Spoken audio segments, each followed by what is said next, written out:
Hi there, I'm Dean Heskin, President and CEO of Swiss American Trading. Thanks for tuning in to our podcast, The Secret War on Cash. I have with me today my co-host, my pretty much all the time co-host, Chris Agelastos. Chris, good morning to you, and how are things in your world today? Doing well. We're actually, I think, pretty much all week is supposed to be under 100 degrees. Yay. For the first time in a long time. So I have no room to complain. The Valley of the Sun, first off, when they say Valley of the Sun, they're not joking. Yeah. And this new routine down in the valley is, it's getting a little tiresome, where we go from summer to winter, winter to summer. Yeah. No in between. You're either freezing or melting.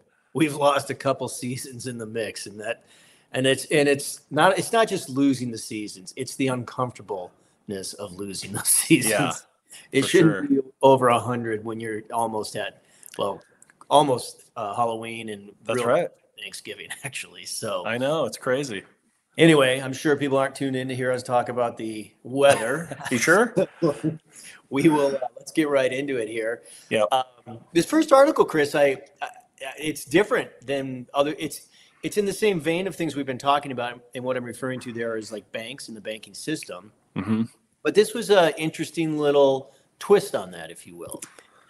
As you see in the article, the Daily Hodl here, 34 billion actually. Yeah, 34 billion owed to customers at American Express, JP Morgan Chase, and Capital One as reward hoarders get squeezed, it says in this report.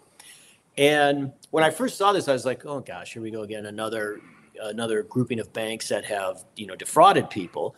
Yeah. This, however, is a little different, much different. They haven't defrauded anyone, but I'm sure a lot of people tuning in who take advantage of like travel miles and different bonus and benefit programs you get from credit cards and banks can relate to this to whatever extent, where, it becomes this game, I'd call it, because I can only relate this to my own personal experience, where you're constantly trying to accumulate all of these points, and for whatever reason there's a reluctance to ever use them, so it just becomes this huge accumulation game, and hence why they call it the reward hoarders. But what was interesting, so when I first started getting into this article, I was like, okay, so I get it. Maybe because of what's going on in the economy, these financial institutions are changing the rules of the reward program, meaning like it was too heavy of a balance maybe on their books, so they had to lessen it. And as I got in this article, I was like, wow, it's not even that. And I'm gonna let you talk about that. The kind of the biggest punch in this article for me, in terms of better understanding of it, they talk about how the end result. They're talking about how these rewards and services are falling in value due largely to inflation. And so, and then it gives these real numbers, and I was like, wow, it's very interesting to see it in black and white this way.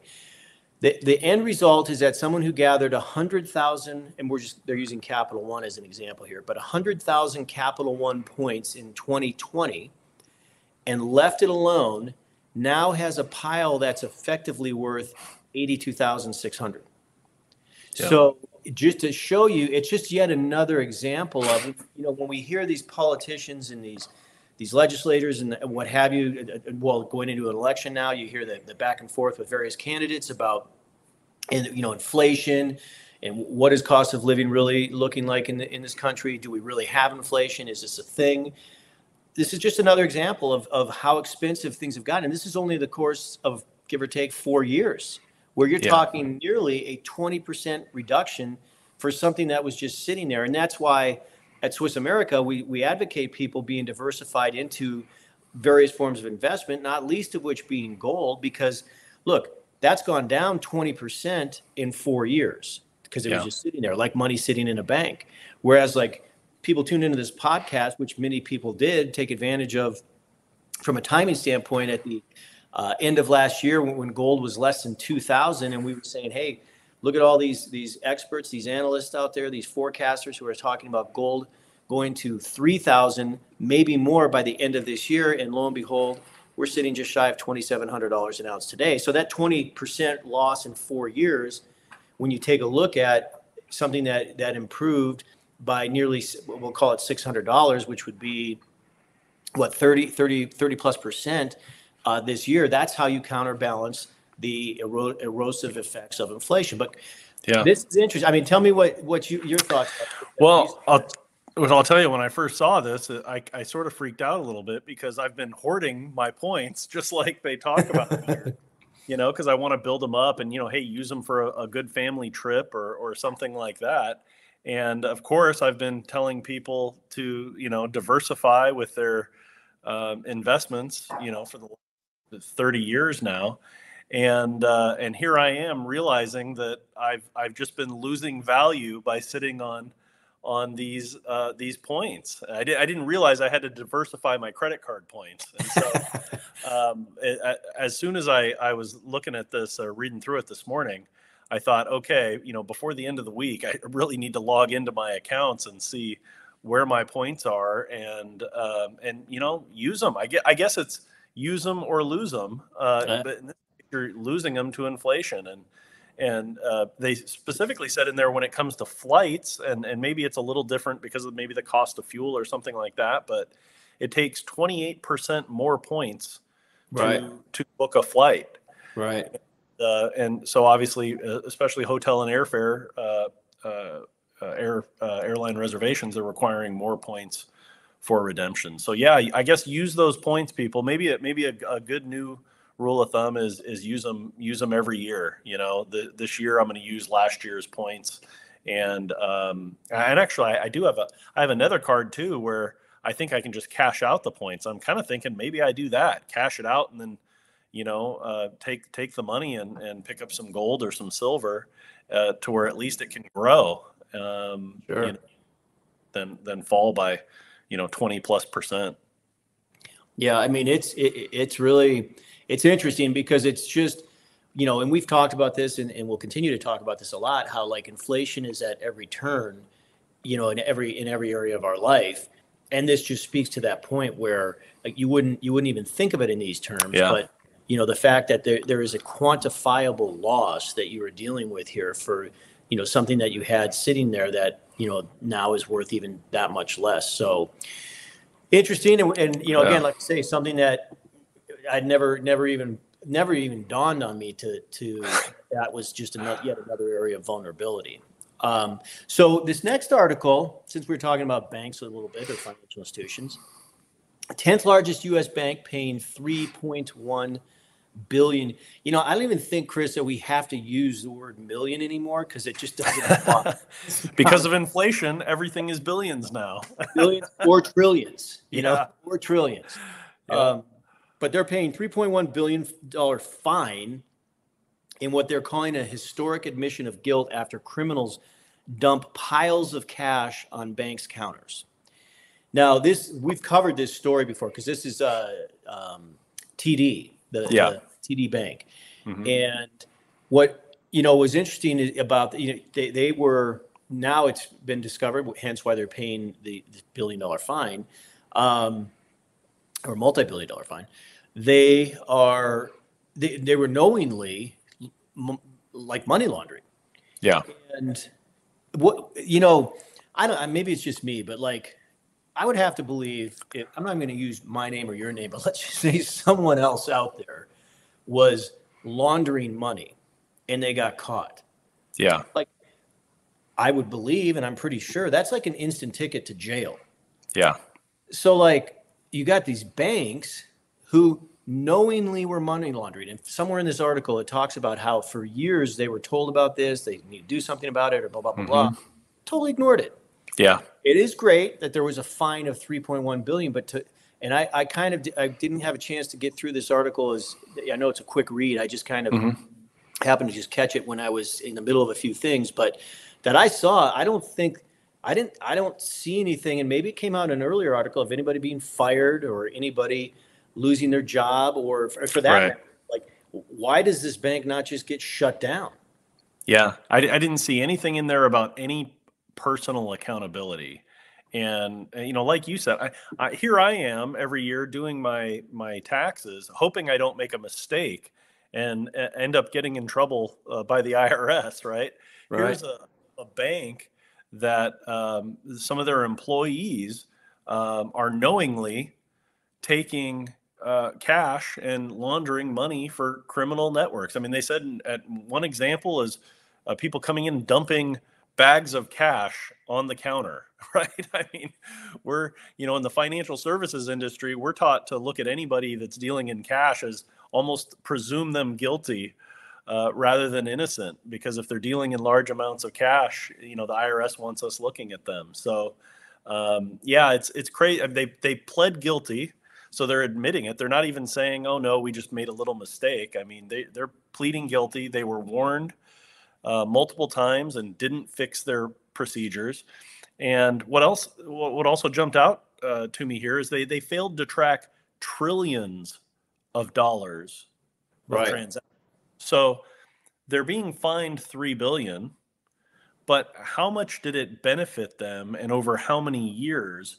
To where, maybe this $3 billion is a slap on the wrist, and that money all goes to, it looks like almost just under $2 billion goes to the Department of Justice, and a little over $1 billion goes to FinCEN, the Financial Crimes Network. But it's nobody's, at least as far as I've read so far, nobody is going to jail. So there's no personal accountability. A bank was essentially allowing criminal enterprises to operate. And if a criminal enterprise is operating, that could mean that, drugs are being smuggled, guns are being smuggled, people are being murdered, right? We know that's not a very friendly business. So they're involved in this. Their compliance is sort of allowing it to happen. And, is anybody really going to take the fall? Is the bank being shut down? Are maybe the investors in the share price are going to take a little bit of a hit, but that will likely bounce back. So it's just frustrating. Chris, I'm glad you bring that up. The shareholders will take a bit of a hit, and here's what I find interesting about it as well. Okay, so they're fined $3.1 billion, and as you mentioned a moment ago, 1.8 is going to the Department of Justice, and 1.3 to the Financial Crimes Enforcement Network. Okay. Mm-hmm. Why does it sound to me like the two people who, on their watch, they allowed this to happen? Okay, and they allowed it to happen, and their penalty is receiving over $3 billion collectively. Right. Yeah. A reward. And meanwhile, the shareholders, yes, they will suffer. And you're correct; they may bounce back, but that becomes relative too, because if a shareholder loses, let's say, 20% of their value, and then eventually they gain back that 20%. Well, that doesn't mean they got their money back, because if things were being done correct, first of all, if they were being done correctly, who knows how much better or worse the profitability of the company, the bank or the institution would be. But on top of that, just getting that 20%, arguably they would have been 20% higher than that. Right. So it's still not a loss. It's a recovery of what shouldn't have been a loss in the first place. But that's the part to me that it's like, where is this $3 billion going? And it's going again, the watchdog entities that weren't doing such a good job watchdogging, and I'll shut up and let you go from here. But and I'm not saying this isn't happening, but I haven't read anything about this happening. There were people guilty of money laundering here. Yeah. Are they going after those money launderers? Because it doesn't say.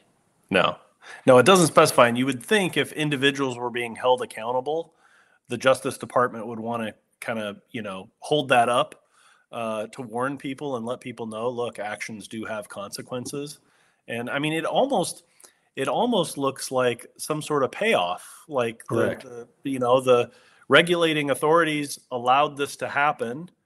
TD Bank profited, and now the regulators, can say, "Oh, we stopped it, we found it, we stopped it, we did something," put a feather in their cap, and get a few $1 billion for their trouble. And I'm not saying that that's, I hate to be a cynic. Hopefully that isn't the case here, but it just stinks. From beginning to end. It doesn't seem like there's really any penalties with teeth in it, and is this going to prevent anybody else from doing the same thing? And I don't know. I don't know that the answer is yes.